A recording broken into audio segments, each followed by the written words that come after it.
ठीक है, चलिए अच्छा क्लास स्टार्ट करते हैं। तो सबसे पहले ये क्वेश्चन पढ़िए, क्या बोल रहा है।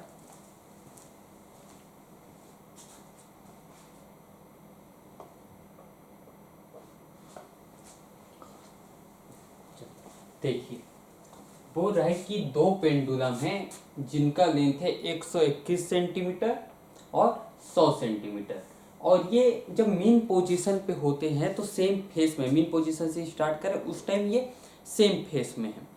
लेकिन अब और हमें बताना है कि अब ये मोशन तो शुरू कर चुके, और कितने वाइब्रेशन के बाद छोटा वाला पेंडुलम और कितना वाइब्रेशन करेगा उसके बाद ये फिर से सेम फेस में, मेन पोजीशन पे सेम फेस पे फिर से आ जाए।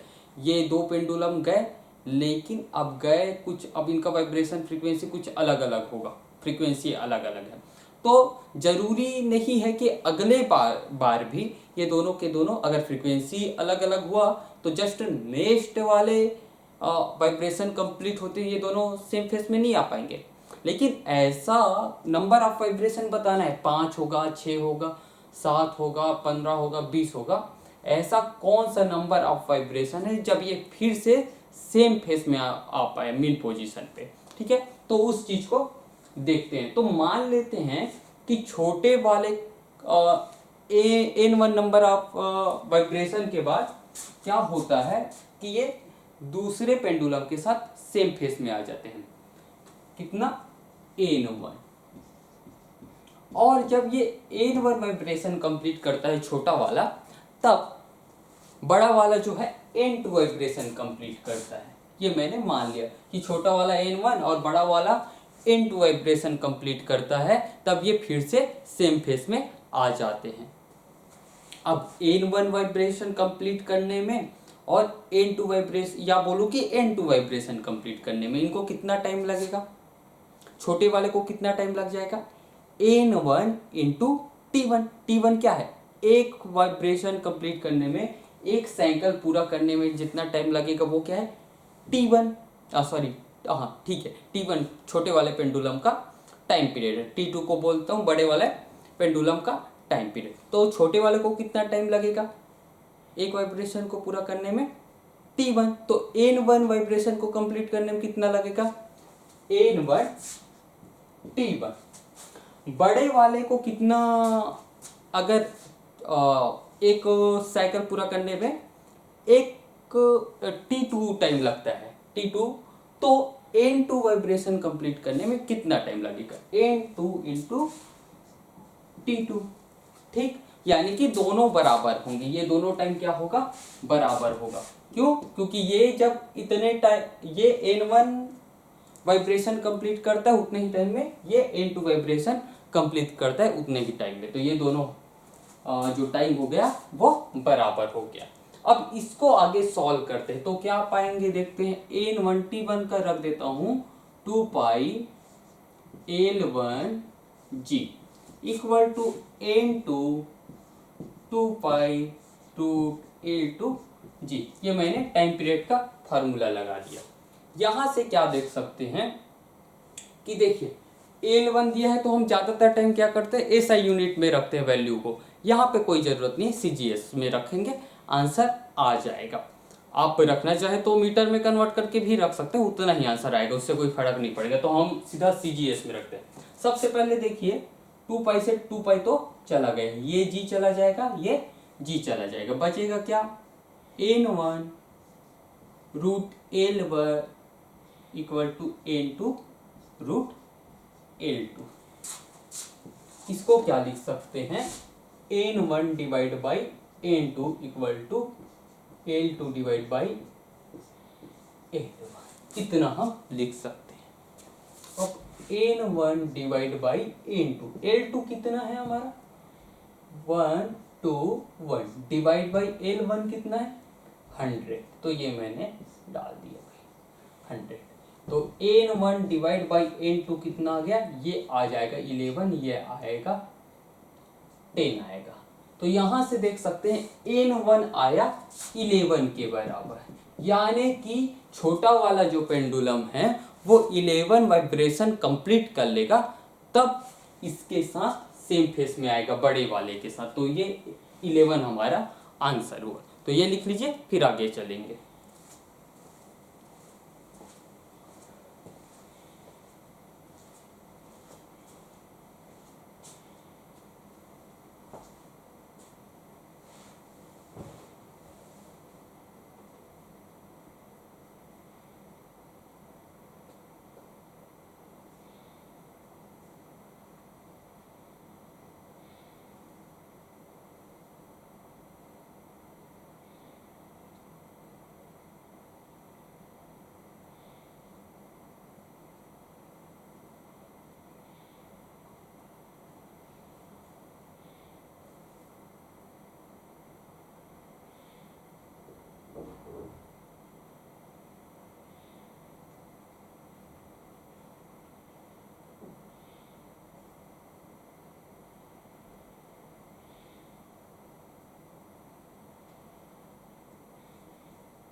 ठीक है, चलिए आगे सॉल्व करते हैं।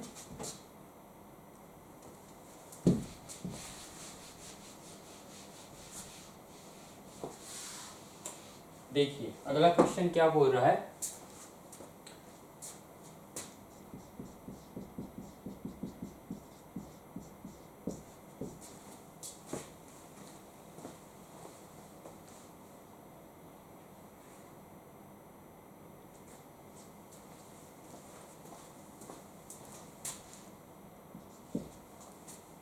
देखिए क्या बोल रहा है, एक पार्टिकल है जो एसएचएम कर रहा है और इसका एम्पलीट्यूड दे दिया गया है 3 सेंटीमीटर, और जब इसका पोजीशन, मीन पोजीशन से इसका जो पोजीशन है पार्टिकल का वो 2 सेंटीमीटर होता है, तब वेलोसिटी और एक्सीलरेशन का जो मैग्नीट्यूड है वो सेम है। तो अब हमें क्या बताना है, टाइम पीरियड तब बताना है कि टाइम पीरियड एसएचएम कर रहा है पार्टिकल, ये पार्टिकल, इसका टाइम पीरियड कितना होगा। तो हमें दो बातें बोली गई है, एक तो वेलोसिटी और दूसरा एक्सीलरेशन, दोनों के मैग्नीट्यूड को इक्वल करने की बात कही गई है। तो वो करते हैं, जैसे बोला गया वैसे करते हैं। तो सबसे पहले वेलोसिटी का मैग्नीट्यूड कितना हो जाएगा, v equal to omega root a square minus x square, और एक्सीलरेशन कितना होता है, a minus omega square x. यहाँ पे बस मैग्नीट्यूड की बात किया गया है, तो ये माइनस का कोई जरूरत नहीं है।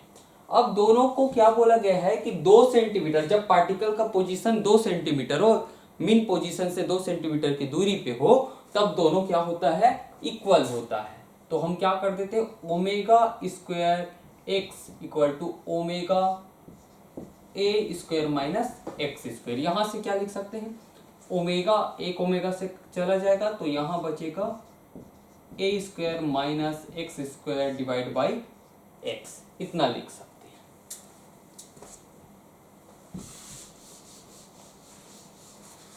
अब वैल्यू पुट करते हैं, तो एम्पलीट्यूड कितना दिया गया है, वो दिया गया है 3 सेंटीमीटर, और पोजीशन कितना बोला है, 2 सेंटीमीटर डिवाइड बाई 2, तो ये हो जाएगा 9, 4 और ये 2, ये आपका आ जाएगा √5 डिवाइड बाई 2। तो ये आपका ओमेगा आ गया। अब ओमेगा पता है तो हम टाइम पीरियड कैलकुलेट कर सकते हैं। तो t equal to 2 pi divide by omega होता है। तो क्या हो जाएगा, ये हो गया 2 पाई, ये हो गया आपका √5 इंटू 2 लिख सकते हैं। तो ये हो गया 4 पाई डिवाइड बाई √5, ये आ गया आपका आंसर। तो इतना सेकंड आपका होगा। t इक्वल टू कितना है, 4 पाई डिवाइड बाई √5, तो c आपका आंसर हुआ। तो ये भी लिख लीजिए, फिर आगे बढ़ेंगे।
ठीक है, चलिए अगला क्वेश्चन सॉल्व करते हैं।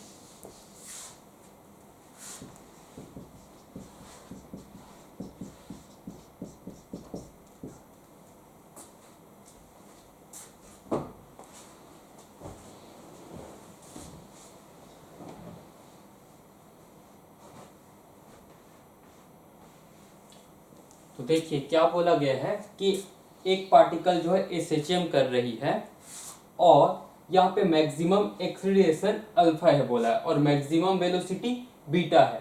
तो हमें बताना है कि टाइम पीरियड कितना होगा। तो मैक्सिमम एक्सीलरेशन कितना होता है? मैक्सिमम एक्सीलरेशन आपका होता है a ओमेगा स्क्वायर और मैक्सिमम जो वेलोसिटी होता है वो कितना होता है? a omega. अब क्या बोला है, अगर ये है तो हमें कैलकुलेट करना है टाइम पीरियड। अगर हम ओमेगा निकाल लेते हैं तो टाइम पीरियड भी निकाल लेंगे। तो ये दो इक्वेशन हमको दिख रहा है, अगर इन दोनों इक्वेशन को हम डिवाइड कर दे तो क्या आ जाएगा हमारे पास? ओमेगा का वैल्यू हमें मिल जाएगा। तो अल्फा डिवाइड बाई बीटा करूं तो ये हो जाएगा, ए से चला जाएगा, क्या बचेगा? ओमेगा बचेगा और ओमेगा मिल गया तो टाइम पीरियड भी मिल जाएगा। तो यहां से alpha divide by beta equal to 2 pi divide by t, या इसको लिख सकता हूं t equal to 2 pi beta divide by alpha. तो ये आपका टाइम पीरियड आ गया। ठीक है, तो हमारा ऑप्शन डी करेक्ट होगा। तो ये लिख लीजिए, फिर आगे बढ़े।